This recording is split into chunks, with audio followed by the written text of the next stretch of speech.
Hello, Hiko. This is my bonus monk 1 submission. I have quite a few pages of working out that are quite big because the last video was unclear. So hopefully this one will be a bit better. To start out with, I drew my diagram of the mountain, the boat on the right hand side, the projectile, and the max and min theta. The velocity of the projectile, obviously gravity will be there.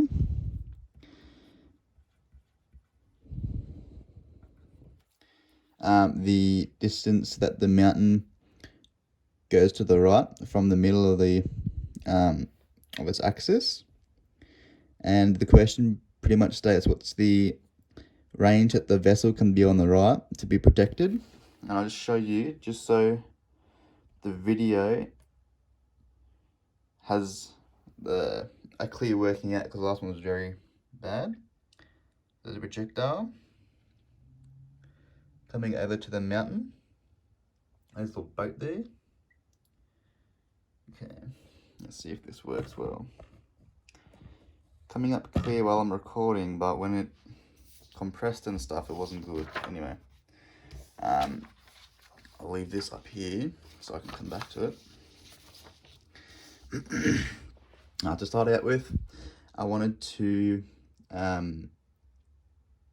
find the unknown, obviously besides theta, which is the t, and to do that I wanted to put as much information as I can into one of the 2 dimensions, obviously the x and the y. That'll give me a t answer. So I put what we know, which is obviously, I have it written down here, the initial velocity is 250 meters per second. The gravity is negative 9.8 meters per second squared. X, which is the distance on this x-axis, hopefully so earlier, which is 2,500 meters. Put a meters right here. And on the y-axis is 1,800 meters. So from the x equation, I'll do a close-up just in case it's a bit blurry, but we have 2,500 meters equals 250 meters per second cos theta, because that will be the adjacent on the x-axis, times time. This is pretty much the initial velocity times time, really, because of position 0. That'll give us t equals 10 over cos theta. And then I put that back into the y-axis position formula. Let me just zoom in a little bit on that first working out. So that's the position equation. Then we have our x-axis position. That'll eventually give us the time. Sub that into the y position formula. Move then here, this is the y position formula. That's a general equation, and I put the x equals 0 here because it starts at the sea level. It'll be 1,800 meters, which is the y distance, equals the negative half of the acceleration, which will be the 9.8 meters squared. To put the negative out here, times the time squared, times the velocity initial, which is 250 sine, because this time it'll be the y, and sine is the opposite side to the theta, times the cos, times the time, which is 10 over the cos. And if you keep going, you'll eventually simplify it to 1,800 meters equals negative 490 cos theta plus 250 sine theta over cos theta. And at this point, I wanted to make the expression constant, common across both of the time inputs. And I did that by making the sine theta over cos theta a tan expression, and the 1 over cos squared theta, which came from the squared time expression that was on the acceleration, attached to the acceleration. will equal sec squared theta, and that equals tan squared theta plus 1.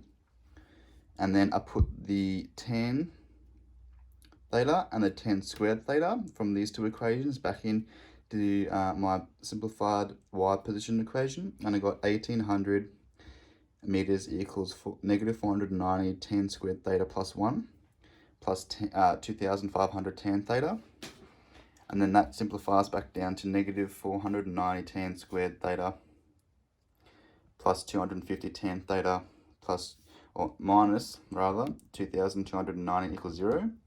Let me just zoom on this again. That's our position formula, where x equals 0. I was trying to get it as clear as possible, you know?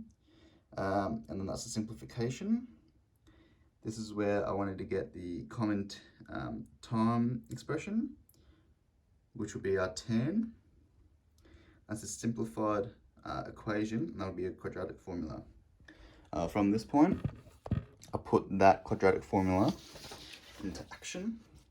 I didn't do all my other working out, which I did a video of because I couldn't fit on the page, but I guess now with the blurry video from before, this is probably an improvement.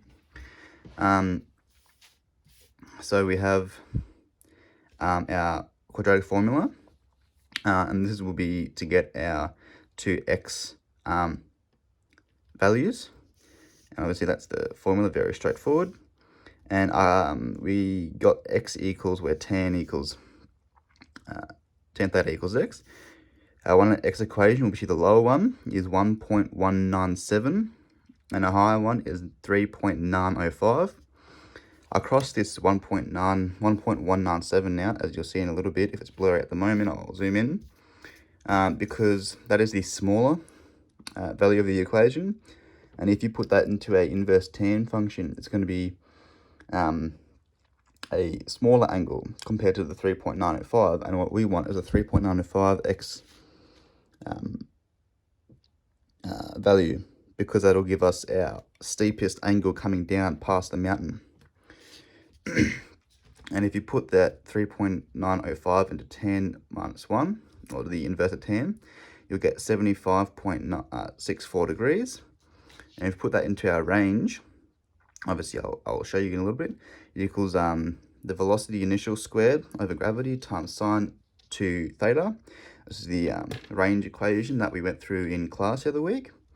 And that'll give us 3,065 meters, which is the total range at that angle. And the 3,065 meters, all right, down the things here, 3,065 meters minus the combination of 2,500 plus the 300, which is our x distances at the bottom here, will give us the remaining distance for the ship to be protected past the right hand side of the mountain. I'll just show you now. That's the formula. Just want it to be clear. And that's what the formula spits out here. And there's the 1.197 crossed out.